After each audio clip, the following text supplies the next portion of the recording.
Okey, selamat sejahtera dan selamat datang ke kelas kita. Okey, tingkatan 1. Hari ini kita akan masuk bab yang baru. Okey, kita akan masuk bab 3. Okey, bab 3. Okey, bab 3 adalah homeostasis. Okey, homeostasis. Okey. Homeostasis dalam badan. Okey, apakah itu homeostasis? Okey, apakah suhu badan kamu? Suhu badan kita adalah 37. Okey, inilah suhu yang sihat. Okey, bukan demam ya, suhu yang sihat. Okey, badan kamu akan kekalkan, akan kawal, akan kontrol. Okey, kamu pada 37. Okey, kalau kamu pergi bawah matahari, pergi bersenam, kamu jadi panas. Okey, badan akan kawal dia balik.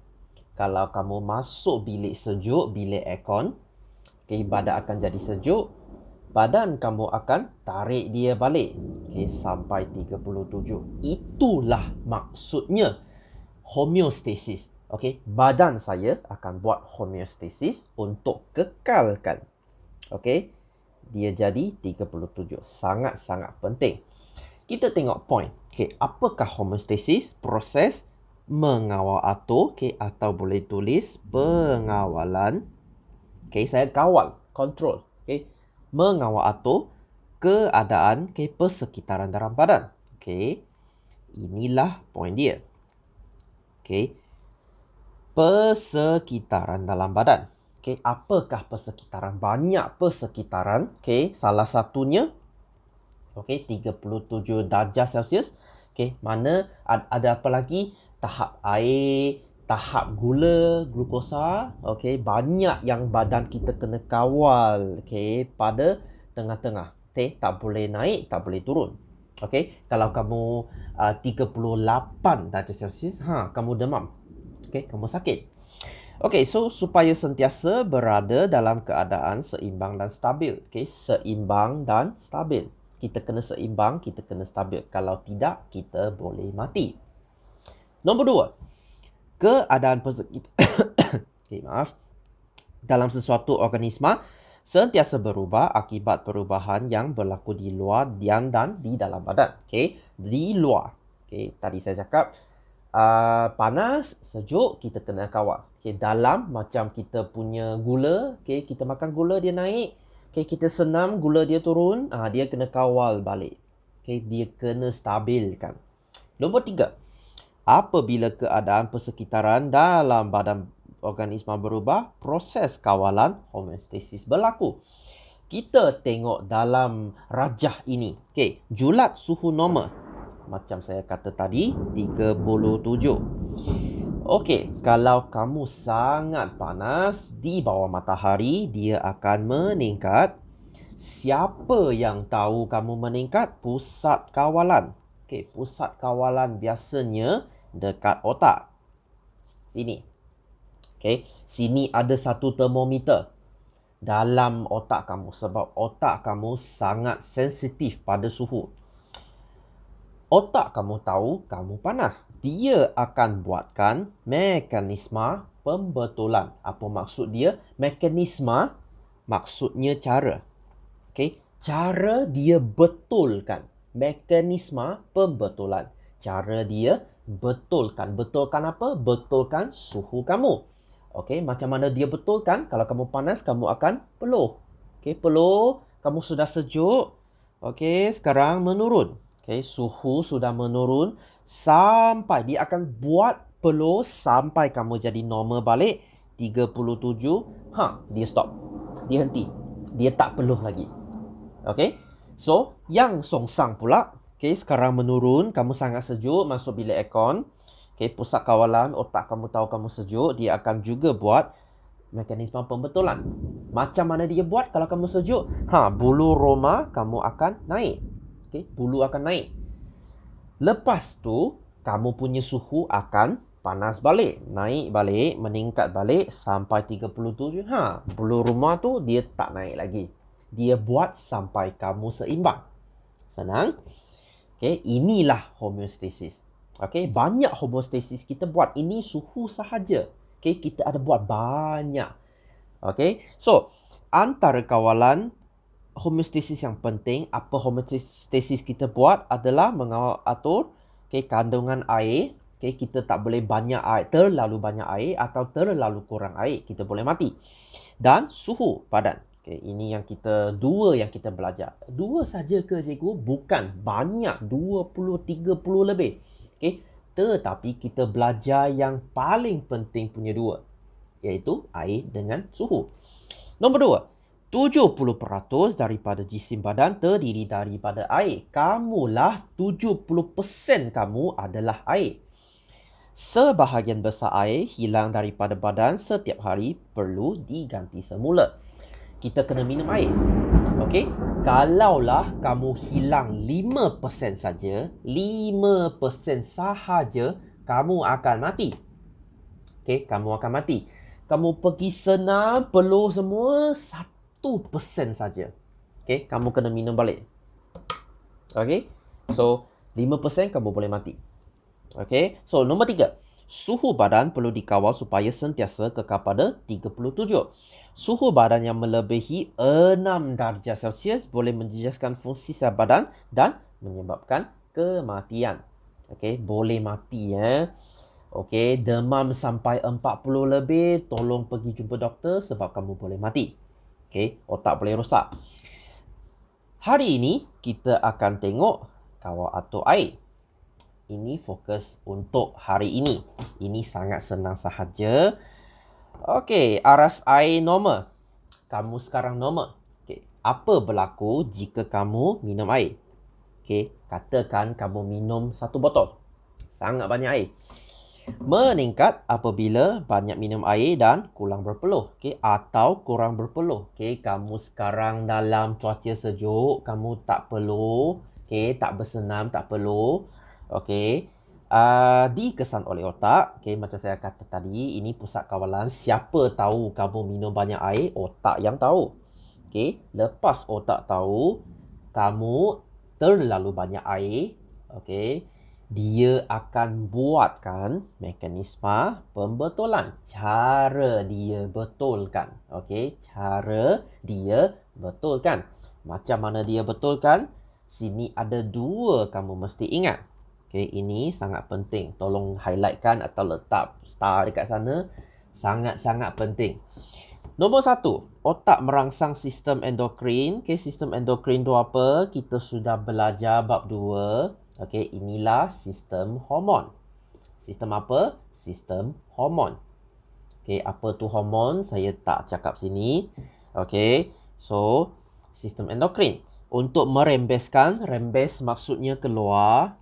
Okay, untuk keluarkan, okay, hasilkan hormon. Saya kata tadi hormon untuk menyebabkan pertambahan penghasilan air kencing. Okay, inilah penting dia. Pertambahan penghasilan air kencing. Okay, oleh siapa? Ginjal. Ginjal maksudnya sini. Okay, kidney. Okay, kidney. Okay, ginjal. Okay, so bila kamu minum banyak air, kamu kencing banyak. Okay, kencing akan jadi sangat berair. Okay, sangat putih. Okay, bukan kuning. Okay, kalau kamu tak minum air, dia kuning. Kalau minum banyak air, dia tak kuning. Dia macam putih. Okay, dia jernih. Okay, so sini ada cakap air kencing banyak dan cair. Okay, kamu kencing banyak, kamu cair. Bila cuaca sejuk, kamu kencing banyak. Okay, kencing itu sangat cair. Sebab badan, okay, dia nak buangkan air yang banyak. Kamu minum banyak air, kamu tak perlu, dia buang. Okay, so ini akan turun. Okay, air kamu akan turun sampai normal. Dia stop. Dia henti. Okay, dia tak boleh buang banyak, dia akan stop. Okay, so ini yang banyak. Okay, kita tengok yang songsang pula, yang lawan pula. Okay, yang terbalik pula. Okay, sekarang kamu pergi bersenam. Okay, kamu pergi lari, main bola. Okay, kamu kurang minum air. Okay, banyak peluh. Kamu tak minum air, kamu peluh. Okay, hilang air sini. So, sama dikesan oleh otak. Mekanisme pembetulan, ini juga sangat penting. Okay, so tadi kencing banyak cair. Sekarang, Okay, rembeskan hormon, penghasilan, pengurangan penghasilan air kencing. Sekarang kencing kurang. Tadi banyak. Sekarang kurang. Okay, air kencing sedikit dan pekat. Okay, bila kamu tak minum air atau lepas main bola, kamu pergi kencing, air kencing kamu sangat sedikit, sangat pekat, sangat kuning. Okay, ada tak?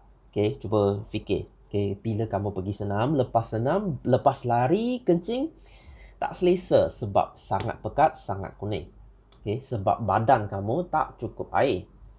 Okay, so kamu akan rasa dahaga. Okay, kena minum air. Okay, kena minum air. Okay, bahagian ini sangat senang. Hafal satu sahaja. Okay, kenapa?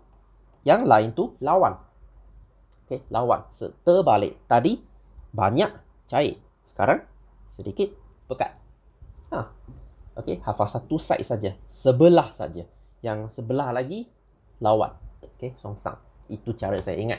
Okay, senang. Sangat jimat masa. Okay, kita belajar satu side saja. Tolong jangan songsangkan terbalikkan, jangan keliru Okay, boleh? Okay. Lepas ini, okay, kita habis ni, kita masuk latihan. Okay. Saya akan letakkan dalam Google Classroom. Tolong download Tolong muat turun sendiri. Okay. Nak print ke, nak apa ke, suka hati. Okay, kita tengok nombor 1. Apakah istilah yang digunakan untuk menjelaskan pengawalan persekitaran dalaman yang berterusan? Istilah maksudnya perkataan. Inilah perkataan homeostasis. Okay, homeostasis. Macam mana saya tahu? Pengawalan persekitaran dalaman. Ini kata kunci kita. Tadi saya sudah highlightkan. Ingat? Okay, ingat. So, B. Terangkan homeostasis. Ini jawapan sudah dekat atas. Okay, pengawalan.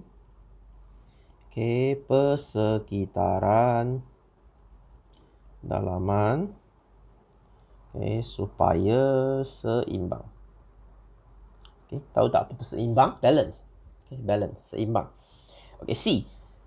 Nyatakan 2 sebab mengapa homeostasis penting. Okay, tadi tak tulis dalam nota.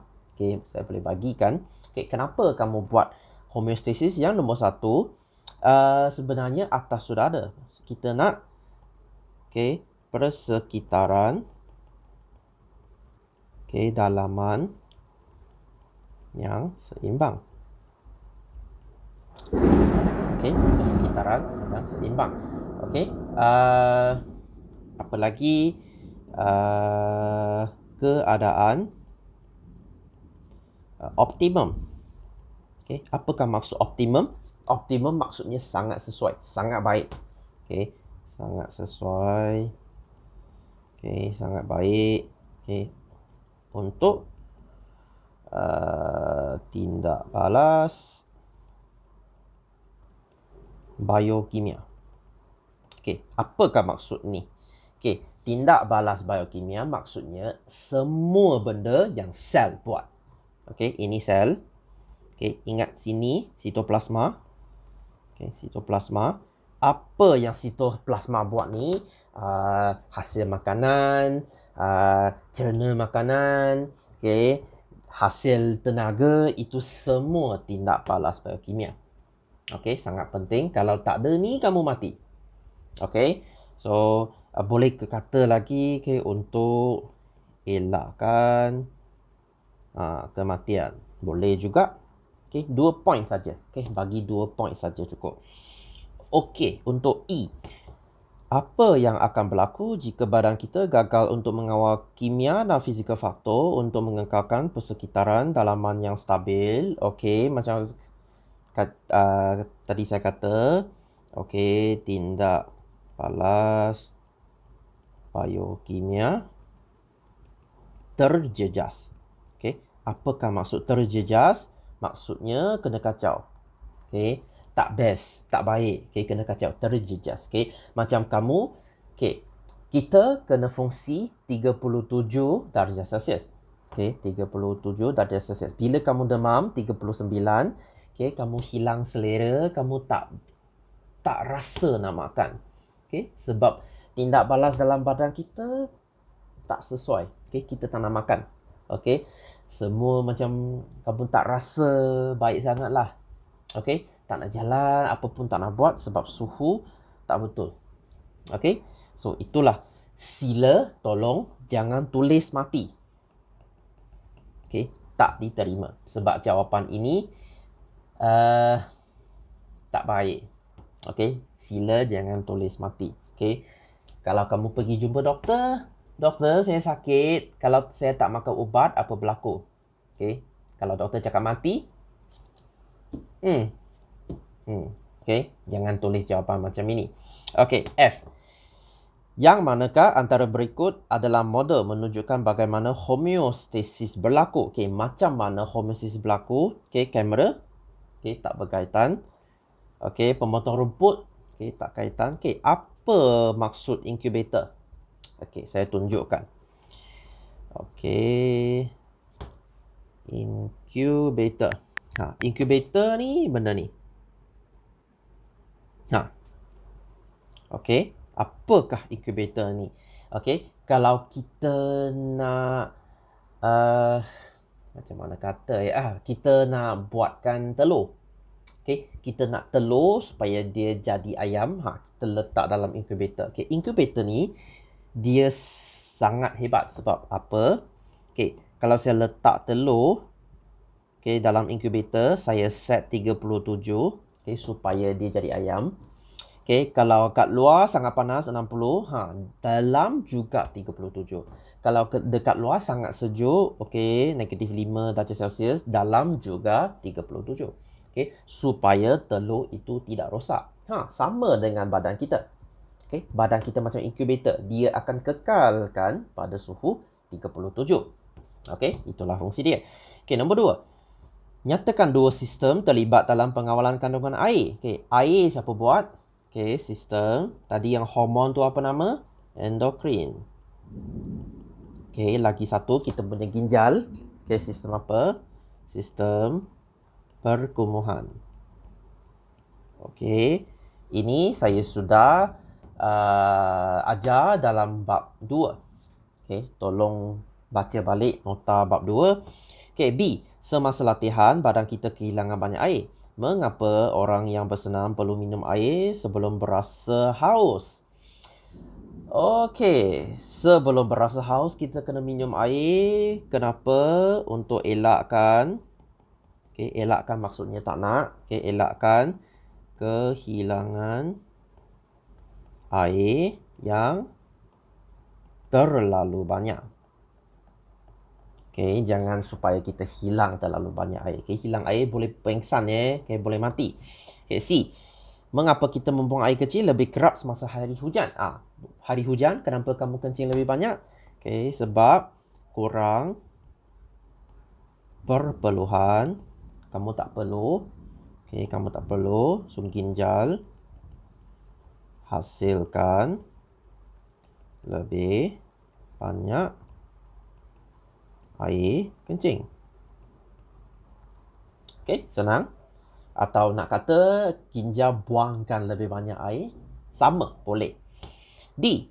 Nyatakan sebab air kencing dikumuhkan berwarna kuning dan pekat. Apa yang perlu dilakukan? Jika air kencing kamu sangat kuning, sangat pekat, maksudnya kekurangan air dalam badan.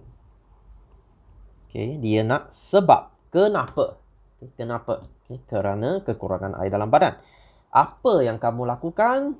Minum air. Itu saja. Sangat senang. E. Khairul tinggal di bawah sebuah rumah yang telah diberikan jumlah makanan yang sama selama 3 hari. Kuantiti air kencing dikumpulkan dan diukur. Makanan dan minuman. Sekarang kita buat eksperimen. Untuk 3 hari, Khairul minum, makan benda yang sama. Tapi untuk hari nombor 1, air kencing dia 1,900. Untuk hari kedua, 500 sahaja. Nampak? Kenapa dia kurang? Nombor 3, 850 saja. Pada hari apa Khairul melakukan aktiviti paling banyak? Okay. Hari nombor 2. Hari kedua. Macam mana kamu tahu? Sebab kencing yang sangat sedikit bermaksud dia berpeluh. Dia pergi senam, peluh sangat banyak. So, kencing dia juga kurang. Okay. So, kuantiti air kencing yang paling kurang. Okay. Paling kurang. Okay. Soalan 2 sama. Okay. Ada salah sikit sini. Okay. Jumlah air kencing yang dihasilkan oleh pelajar diukur setiap setengah jam selama beberapa jam. Okay. Pelajar minum 1 liter air 1 jam selepas pengukuran bermula. Hasil ditunjukkan. Okay. So, dia minum air 1 liter. Okay. Sini dia minum air. Okay. Saya tak tulis sini lah. Saya tulis sini. Okay. 1 jam sini dia minum. Okay. So, nampak tak? Sebelum dia minum, kencing dia 50, 50, 50. Lepas dia minum air, 200, 400, 200. Lepas tu, jatuh balik. Okay. Ini lukis sendiri. Sangat senang. 1.5 berapa? 280. Lukislah. Okay. 280. Okay, saya agak-agak saja. Okay, lukis sendiri. Apakah jumlah biasa air kencing setiap setengah jam oleh pelajar? Okay, biasa kalau dia tak minum air. Okay, 50. Tolong jangan abaikan unit. Okay, kalau tak ada unit salah ya. cm 3. Okay, menerangkan kesan air minuman kepada jumlah air yang dihasilkan. Okay. Semakin ini kena tulis semakin semakin banyak air diminum, semakin tinggi jumlah air kencing. Semakin. Ini macam hipotesis. I. Mengira jumlah air dihasilkan 1 hingga 3 jam. Tunjukkan jalan kerja 1 hingga 3 jam. Jumlah 1 hingga 3. So tambahlah. Ini 280 tambah 450. Dia nak sini 1 jam sampai 3 jam. Ini jangan tambah ya. Ini jangan tambah. Tambah 250 tambah 120. Saya dapat 1100 yang 3. Tolong kalkulator. Berapa lamakah selepas minum air diperlukan untuk mengeluarkan air kencing untuk kembali ke normal? Untuk jadi dia normal balik. Tadi 50. Lepas minum air, berapa lama dia jadi normal balik? Dari 1 jam hingga 4 jam. So berapa jam? 3 jam. Senang.